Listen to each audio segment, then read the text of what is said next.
হবিগঞ্জের আজমেরীগঞ্জ থানার সামনে তুচ্ছ বিষয় নিয়ে ছাত্রদল ও স্বেচ্ছাসেবক দল নেতাকর্মীদের মধ্যে ধাওয়া পাল্টা ধাওয়া ও সংঘর্ষের ঘটনা ঘটেছে।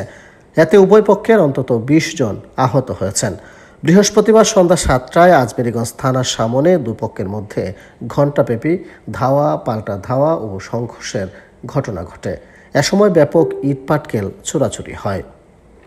পুলিশ ও স্থানীয় সূত্রে জানা যায়, আজমেরীগঞ্জ পৌর স্বেচ্ছাসেবক দল সদস্য সচিব রাহি রহমান ও আজমেরীগঞ্জ সদর ইউনিয়ন ছাত্রদলের সাধারণ সম্পাদক উমায়ুন আমিন আকাশের লোকজনের মধ্যে সংঘর্ষের সূত্রপাত হয়।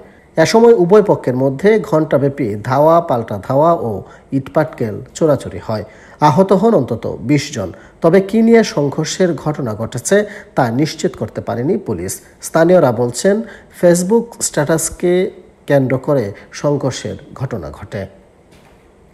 অন্যদিকে বানিয়াচং উপজেলার নতুন বাজারে উচ্চ শব্দে মোটরসাইকেলের হর্ন বাজানোকে কেন্দ্র করে দুপক্ষের মধ্যে ধাওয়া পাল্টা ধাওয়ার ঘটনা ঘটে। বৃহস্পতিবার রাত ৮টার দিকে এই ঘটনাটি ঘটে। খবর পেয়ে পুলিশ ও সেনাবাহিনী ঘটনাস্থলে পৌঁছে পরিস্থিতি স্বাভাবিক করে।